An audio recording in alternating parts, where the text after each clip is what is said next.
देवांगना कलिता और नताशा नारवाल, ये दो लड़कियों के नाम हैं जो जवाहरलाल नेहरू यूनिवर्सिटी में पढ़ती हैं और इन्होंने कुछ वर्ष पहले पिंजरा तोड़ नाम से एक एनजीओ कहिए शुरू की थी और जिसका मेन मकसद ये था कि गर्ल्स हॉस्टल में जो बंदिशें होती हैं उनको तोड़ा जाए और वो देश भर में उस पर कैंपेन करती हैं। लेकिन हालिया दिनों में उनकी दिल्ली पुलिस ने गिरफ्तारी की है। गिरफ्तारी इसलिए की है क्योंकि पिंजरा तोड़ एक्टिविटी करते करते कब वो लड़कियां उस हिंसक भीड़ का हिस्सा बन गई जिसने जाफराबाद मेट्रो स्टेशन पर प्रोटेस्ट के नाम पर सैकड़ों लोगों को मरवा डाला और उसी से संबंधित उनके खिलाफ एक एफआईआर थी। एफआईआर के चलते पुलिस ने उनको अरेस्ट किया और कोर्ट में पेश किया। कोर्ट में जिस एफआईआर के चलते उनको अरेस्ट किया गया था उसमें मजिस्ट्रेट ने उनको कहा कि केवल ज़्यादातर जो उसमें प्रोविजन थे, जो ऑफेंस उन्होंने किया था वो बेलेबल ऑफेंस थे और एक केवल 453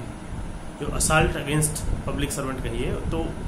वो नॉन अवेलेबल था। लेकिन उसमें मजिस्ट्रेट ने कहा कि ऐसा नहीं लगता है कि इनका कोई इंटेंशनल गलत करने का कुछ था, क्योंकि पढ़े लिखे स्टूडेंट हैं और केवल प्रोटेस्ट कर रहे थे। They are deeply connected with education and civil society, इस टाइप से कुछ उन्होंने कहा और उनको, क्योंकि उन स्टूडेंट्स ने भी ये कहा कि हमने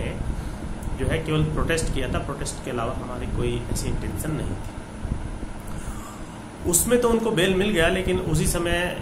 पुलिस की तरफ से एक दूसरी एफआईआर की बात की गई जिसमें जाफराबाद मेट्रो स्टेशन पर प्रोटेस्ट के बाद हुए जो दंगे थे उनमें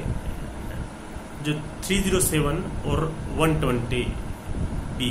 यानी कि क्रिमिनल कॉन्स्पिरेसी और अटेम्प्ट टू रेप से संबंधित मैटर थे, उनमें भी उनका इन्वॉल्वमेंट बताते हुए उनकी कस्टडी मांगी। तो कोर्ट ने कहा कि 15 मिनट के लिए आप इनसे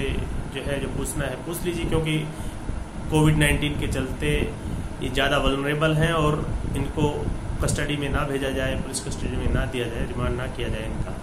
लेकिन उसके बाद पुलिस की तरफ से एक फॉर्मल एप्लीकेशन मूव की गई और उसके चलते उन्हें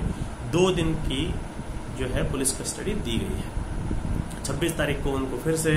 मजिस्ट्रेट कोर्ट के सामने पेश किया जाएगा। तो इस मैटर में केवल इतना ही है कि जो लड़कियां अपनी आज़ादी की बात करती थी, पिंजरा तोड़ उनका कैंपेन था, पिंजरा तोड़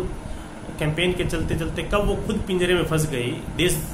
अब ये तो समय बताएगा। क्योंकि आप कह सकते हैं कि हम केवल प्रोटेस्ट कर रहे थे, लेकिन उस प्रोटेस्ट के चलते तकरीबन सैकड़ों लोग मारे गए और हजारों लोगों का जीवन अफेक्ट हुआ। दंगे होने के चलते बहुत से लोग उजड़े। तो उसके चलते आप कब प्रोटेस्ट करते करते उस उग्र भीड़ का हिस्सा बन गए, आपको खुद पता नहीं चला और अब उसके जो कॉन्सिक्वेंसेज आप फेस कर रहे हैं। हो सकता है मीडिया में अलग अलग तरह के लोग अलग अलग बातें कहें, कुछ कहेंगे कि जो स्टूडेंट एक्टिविस्ट को हरास किया जा रहा है, लेकिन ये भी देखना जरूरी है क्योंकि वो उस भीड़ का हिस्सा थी जिसने बाद में सैकड़ों लोगों की जान ली।